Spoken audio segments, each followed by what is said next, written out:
महिलरोपम नामक एक दक्षिणी शहर के पास भगवान शिव का एक मंदिर था। वहां एक पवित्र ऋषि रहते थे और मंदिर की देखभाल करते थे।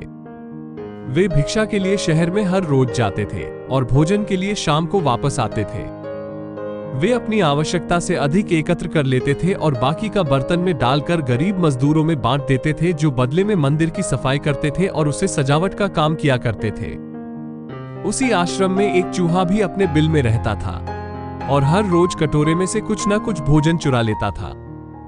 जब साधु को एहसास हुआ कि एक चूहा भोजन चोरी करता है तो उन्होंने इसे रोकने के लिए सभी तरह की कोशिशें की। उन्होंने कटोरे को काफी ऊंचाई पर रखा ताकि चूहा वहां तक पहुंच न सके, और यहां तक कि एक छड़ी के साथ चूहे को मार भगाने की भी कोशिश की। लेकिन चूहा किसी भी तरह कटोरे तक पहुंचने का रास्ता ढूंढ लेता और कुछ भोजन चुरा लेता था।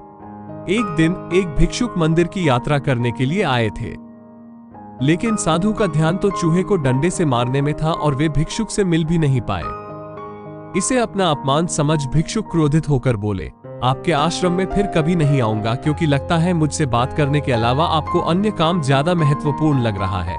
साधु विनम्रतापूर्वक चूहे से जुड़ी अपनी परेशानियों के बारे में भिक्षुक को बताते हैं कि कैसे चूहा उनके पास से भोजन किसी न किसी तरह से चुरा ही लेता है।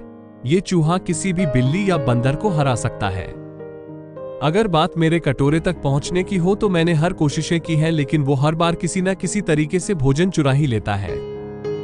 भिक्षुक ने साधु की परेशानियों को समझा और सलाह दी। चूहे में इतनी शक्ति, आत्मविश्वास और चंचलता के पीछे अवश्य ही कुछ न कुछ कारण होगा। मुझे यकीन है कि इसने बहुत सारा भोजन जमा कर रखा होगा और यही कारण है कि चूहा अपने आप को बड़ा महसूस करता है और इसी से उसे ऊंचा कूदने की शक्ति मिलती है। चूहा जानता है कि उसके पास कुछ खोने के लिए नहीं है, इसलिए वो डरता नहीं है।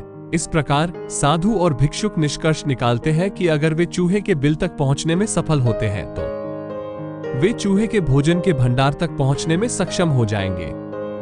उन्होंने फैसला किया कि अगली सुबह वो चूहे का पीछा करेंगे और उसके बिल तक पहुंच जाएंगे।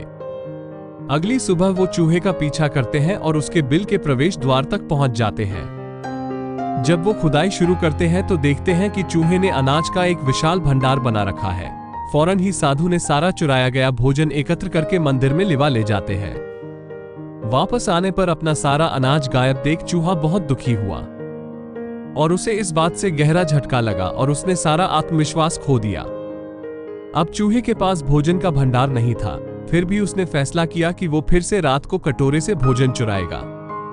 लेकिन जब उसने कटोरे तक पहुंचने की कोशिश की तब वो धड़ाम से नीचे गिर गया और उसे यह एहसास हुआ कि अब न तो उसके पर शक्ति है और न ही आत्मविश्वास। उसी समय साधु ने भी छड़ी से उस पर हमला किया। किसी तरह चूहे ने अपनी जान बचाई और भागने में कामयाब रहा और फिर वापस मंदिर कभी नहीं आया। यदि हमारे पास भी संसाधनों की कमी न हो तो हम में भी अद्भुत शक्तियां और आत्मविश्वास की कमी कभी नहीं आ सकती। ऐसी और प्रेरणादायक कहानियों के लिए हमारे चैनल को सब्सक्राइब करें।